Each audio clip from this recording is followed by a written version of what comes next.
Hi everybody! So I just wanted to show you how you can use your summary organizer to create the summary for your assignment in 101.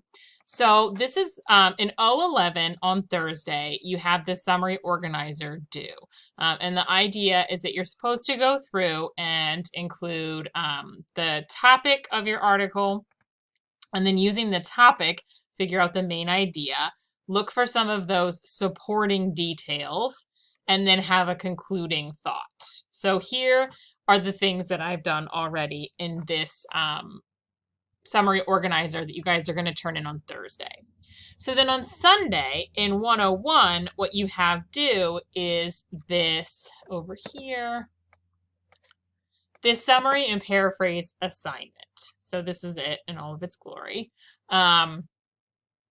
And the first thing you're supposed to do is write a summary of your article. So in red, I've included these instructions for you, but you guys even have another layer of helpfulness because you basically already got all of your sentences of your summary written over here. You just need to put them into summary format. So what I'm going to do to use this organizer is I'm going to start with my main idea.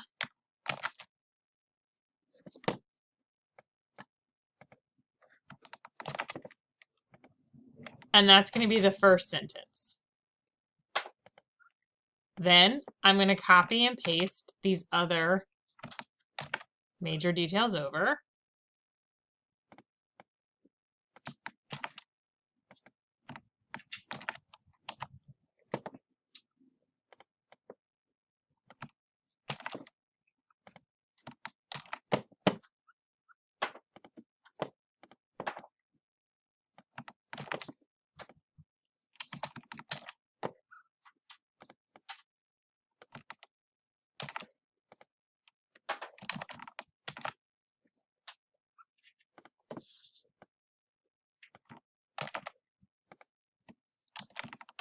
And this is the basis of my summary. Okay, so I can kind of use this in the checklist that I posted to check myself. So it says to start my summary with a sentence. Oh, oops, just made it teeny tiny. Start my summary with a sentence that gives rhetorical information, like the author, the publication year, the title, name. Okay. So those are things that I need to add into this. So I've got the main idea. So this is what I think is like the main purpose of this. And you can see that I should end this sentence with the article's main idea. So I'm just going to add some information from my article at the beginning. So I'm going to say the article, and I have this memorized. You guys will want to look at yours, but I've looked at this quite a lot. So I'm just going to take information like the authors and the title. In fact, I'm going to cut and paste the title in because I'm lazy. There's the author's names. So it's written in 2021. So I'm going to say the 2021, I'm going to include the source name, New York Times article. Put the article title in there. By Otterman and is the person's name Goldstein? Yep, Goldstein.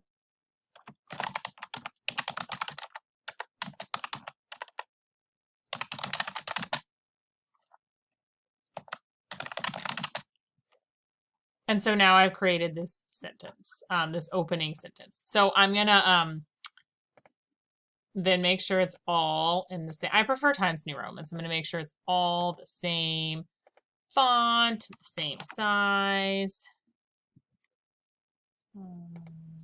Yeah, I'm gonna make sure it's all in the same color. This is what you want to do anytime you're cutting and pasting. Just make sure that everything's all matchy-matchy. Okay, this is telling me to capitalize National Guard and state, so I'm going to do that. Okay, so now this is looking good. This does not need to be in italics, so I'm going to take that out, and there we go. So this is basically the beginning of my summary. You can see as you look here, include only the major, most important details. Our summary, our organizer helped us do that. Do not include quotes, so we're not going to do that. Add attributive tags, and so as I check here, yeah, I can see I don't have any quotes. Add attributive tags. That's a good piece of advice. So in the 101 course, if you guys check out our 101 course, which I will go to right now.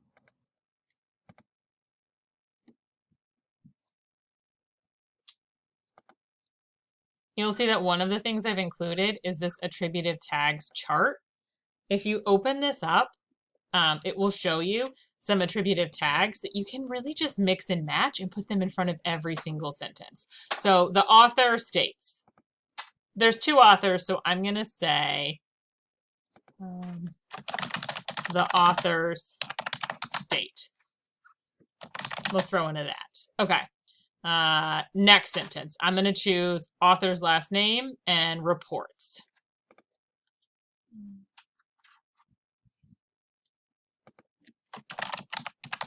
Goldstein. I'm going to put it in the same order that I did the first time because I'm uptight like that.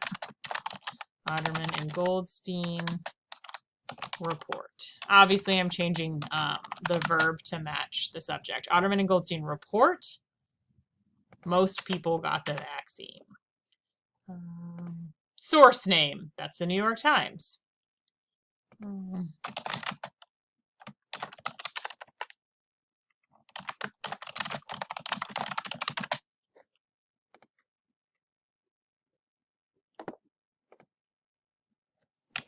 We'll say the New York Times article states.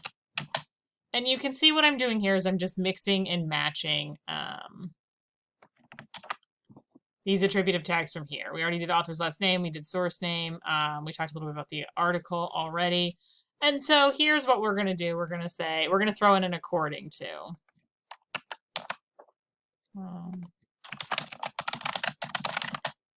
According to the article. Okay.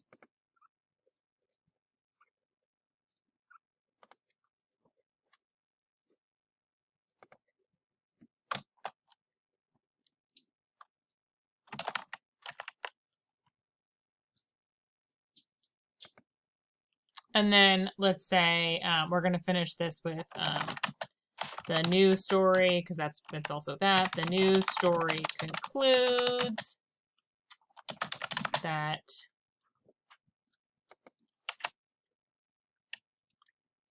many people were worried about massive shortages, blah, blah, blah, blah. So you can see what I've done. Those are attributive tags, and I went through and I added them basically in front of every sentence in my summary.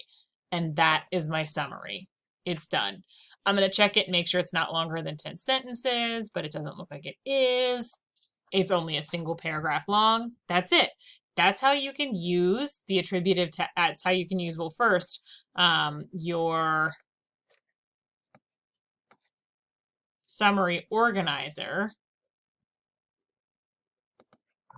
You can use this summary organizer to pull all of the information out, stick it together in a paragraph, and then use the attributive tags and this little checklist up here to make sure it's a really strong summary.